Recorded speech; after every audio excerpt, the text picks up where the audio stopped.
Ou seja, não vale, o que o Russell está dizendo é o seguinte, não vale para supor ou para argumentar que existe uma mesa física, além do sense data, de superfície, marrom, etc, etc, não vale apelar para a perspectiva de outra pessoa. Não vale perguntar para a pessoa, do seu colega de sala, você também está vendo uma mesa aqui na frente? Ela é marrom, assim por diante? Porque você não sabe se essa pessoa com quem você está conversando, claro, dentro desse exercício filosófico, né? Você não sabe se essa pessoa com quem você está conversando também existe. Também tem uma existência, ou se nada mais é do que uma coleção de sense data no seu intelecto. Tá? Então não vale apelar, o argumento não pode ser por aí. Né? Não pode ser, olha, eu e os meus amigos todos, a gente compartilha da mesma mesa, nós todos sentamos, todos nós concordamos que estamos diante de uma mesa e tem que haver a mesa física para que essa concordância seja possível, porque eu não posso apelar a isso, porque eu não sei se há essa concordância, porque eu não sei se há essas pessoas.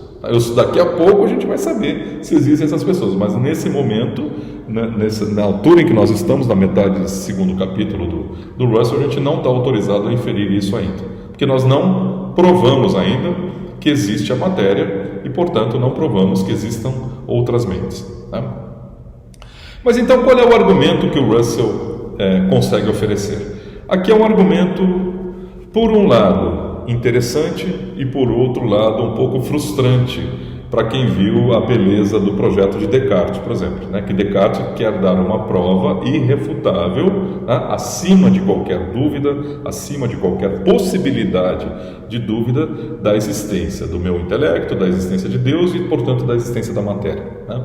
O Russell vai dizer, olha, isso não é factível. Tá? Não é factível um argumento irrefutável. Tá? Por quê?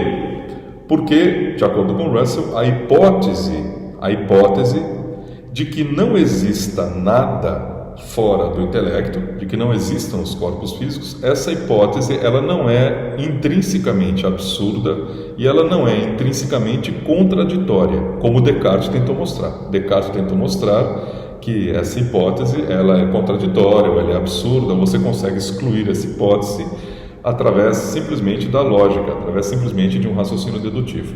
E o Russell, olha só, hein? O Russell, que era um dos grandes lógicos do século XX, tá certo? Nessa época ele já tinha escrito um dos principais tratados de lógica do século XX, que é o Principia Mathematica.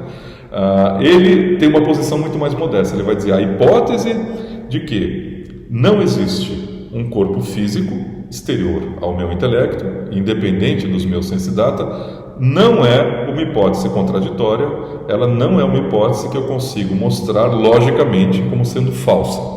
Eu não consigo mostrar.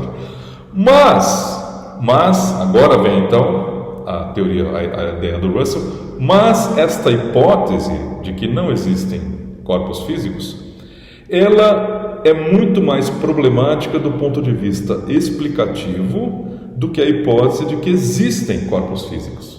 Quer dizer, vamos chamar a hipótese de que não existem corpos físicos da hipótese negativa e a hipótese de que existem corpos físicos da hipótese positiva. Tá? Ele diz, a hipótese positiva ela tem um poder explicativo, tá? Muito maior do que a hipótese negativa. No seguinte sentido, o que é esse poder explicativo? De que você está falando? É poder explicativo. É que, vamos imaginar ele imagina a seguinte situação. Eu tenho agora um sense data de um gato no canto da sala. Ele usa o exemplo do gato, vamos pegar o exemplo dele. Um gato no canto da sala. Aí eu me viro, continuo trabalhando, não vejo mais o gato, então não estou tendo um sense data nesse momento. Dali a alguns segundos ou minutos, eu vejo o gato, tem que ser um outro sense data, num outro canto da sala. Tá? Então, sense data 1, sense data 2. Sense data, quer dizer, gato 1, no instante 1, sense data 2, que é o gato 2, no instante 2. Vamos confrontar as duas hipóteses agora. A hipótese de que não existe um gato material, tá? Ela não vai conseguir me explicar, né? Se eu supuser que não existe um gato material, então eu vou ter aqui simplesmente um fenômeno 1, um gato com certas propriedades. Aqui um fenômeno 2 de um gato com propriedades muito parecidas. Tá? A mesma cor, a mesma feição, a mesma forma física, etc, etc. Tá? Então, é difícil eu encontrar uma explicação, ou melhor, não tem explicação nenhuma para eu ter aqui um sense data de um gato, aqui eu ter outro sense data do gato e eles serem muito parecidos. Não tem explicação nenhuma. Tá? E não tem explicação nenhuma para o fato de um estar numa posição espacial o outro aparecer numa outra posição espacial. Quer dizer, se não existia um gato material, simplesmente esse aqui entrou em existência e saiu de existência, esse aqui entrou em existência num outro ponto espacial. Tá?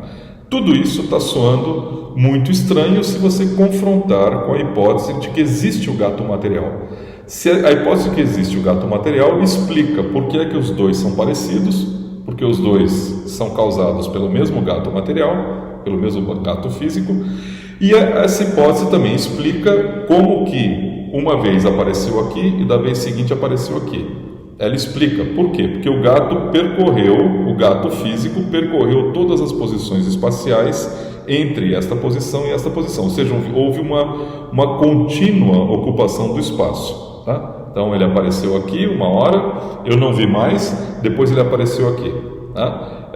Como é que eu explico essa diferença de posição? Bom, a diferença de posição é que um gato físico se locomoveu daqui para lá e ocupou todo esse contínuo de espaço aqui. A hipótese negativa, que nega a existência do gato físico, não consegue explicar por que aparece um gato aqui e apareceu um gato ali. Simplesmente pipocou uma coisa aqui, pipocou outra coisa lá, não consigo explicar a semelhança, não consigo explicar deslocamento, porque nem posso falar de deslocamento, tá? Nem posso falar de deslocamento de um mesmo gato, certo? Um pequeno parênteses, isso que o Russell está apresentando como uma coisa indesejável, difícil de explicar, é exatamente o que Berkeley acredita. Ele diz, olha, eu não tenho razões para acreditar no gato físico, eu só tenho uma sensação aqui de gato, outra sensação aqui de gato, tá? Acompanhado de uma sensação de som, miau aqui, acompanhado de uma outra sensação de som aqui, miau aqui, e essa coleção de sensações que eu atribuo isso aí, falo que isso é um gato, mas um gato significa um conjunto de sensações. Para o Russell isso é estranho, tá? Isso é estranho, quer dizer, o que nós queremos, de acordo com ele, é uma explicação da semelhança das sensações, gato 1, gato 2, uma explicação do deslocamento do gato, né? Porque que numa posição, hora tem uma posição espacial, hora tem outra posição espacial, tá? E isso, no caso de pessoas, isso quando nós estamos lidando com coisas físicas, tá? Outra virtude explicativa é a seguinte: eu estou vendo uma garrafa aqui, agora eu saio da sala, então eu estou tendo um sense data da garrafa, agora eu saio da sala. Quando eu voltar, eu tenho um outro sense data da garrafa aqui, né? Se eu não supuser que existe uma garrafa física que é independente da minha percepção da garrafa, então eu não tenho nenhuma explicação para aparecer um sense data muito parecido, aparentemente idêntico, em dois instantes temporais diferentes. Porque enquanto eu saí da sala, eu não estava percebendo a garrafa. Eu percebi a garrafa aqui, percebo, saio da sala, deixei de perceber. Voltei para a sala, abri o olho de novo, apareceu um sense data idêntico na mesma posição. Qual é a explicação que eu tenho para um sense data, outro sense data idêntico, interrompido por um lapso de tempo? Se eu não supuser a existência de uma garrafa material, que é o que sustenta, digamos assim, o que está por trás desses diferentes sense data, se eu não supuser isso, eu não tenho nenhuma explicação. Tá? E no caso de pessoas, ainda o Russell está dizendo, no caso de objetos físicos, a dificuldade ainda nem é tão grande, dificuldade explicativa, como seria com pessoas. Tá? Quer dizer, quando eu converso com alguém, se eu não supuser que existe uma pessoa física ali por trás daquele sense data, tá? E que essa pessoa física é o veículo de uma outra mente, tá certo? Então eu não tenho nenhuma explicação para que nenhuma explicação para as reações dessa pessoa, não tenho nenhuma explicação para o encadeamento lógico das ideias que essa pessoa está me transmitindo, tá? Essa sequência de sons, sequência de palavras, eu estou entendendo, eu estou tomando como sendo, tendo como fonte uma mente que está raciocinando, assim como a minha. Agora, suponha que não, a hipótese negativa de que não tem nada ali, né? Não tem nada ali, a hipótese negativa torna incrivelmente difícil que eu explique as reações daquela pessoa, tá? Claro, tem gente, às vezes você encontra um maluco tão grande, pessoas malucas, que você também tem dificuldade de explicar o que está acontecendo, né? Mas vamos falar numa situação normal, num diálogo normal. Nós normalmente estamos decodificando aquilo que está sendo dito, assumindo a hipótese de que tem um corpo ali atrás, físico, que é independente daquilo que você está vendo, um corpo físico, e por trás do corpo físico tem uma mente. Se você retirar essa hipótese, você não consegue explicar aquele encadeamento, né, você não consegue explicar por que aquele encadeamento de reações e de palavras é tão parecido com o que acontece com você quando você está pensando e falando também, tá? Ou seja, veja a diferença, veja que interessante a diferença entre o que o Russell está fazendo e o que Descartes fez. Descartes tentou provar dedutivamente, logicamente, a existência da matéria. Russell não está tentando fazer isso. É algo bem mais modesto que ele está fazendo. Ele está dizendo que a hipótese da existência da matéria é uma hipótese que simplifica a nossa vida, é uma hipótese que nos ajuda a explicar muito melhor a sequência de ciência data que nós temos. Ou seja, torna mais natural o conjunto das nossas crenças, tá? Dá uma harmonia muito maior para o conjunto das nossas crenças, diferentemente da hipótese negativa. A hipótese negativa torna muito mais difícil da gente ter essas crenças todas que nós temos. Olha, eu creio que tem um gato aqui nessa posição agora eu creio que tem um gato muito parecido nessa posição aqui agora, houve um lapso temporal. Como é que eu explico isso? Como é que eu explico isso? Como é que eu concilio essas crenças com a ideia de que não tem matéria nenhuma, não tem gato material? Difícil. É muito mais difícil conviver com as nossas crenças sem a hipótese da existência da matéria do que com a hipótese da existência da matéria. Ou seja, a hipótese da existência da matéria é uma forma de harmonizar as nossas várias opiniões, tá? Então, ela é uma boa hipótese. Isso é uma prova irrefutável de que existe a matéria? Não, mas isso, de acordo com Russell, é impossível. O que o Russell está fazendo é algo muito parecido com o que se faz na ciência em várias situações, tá?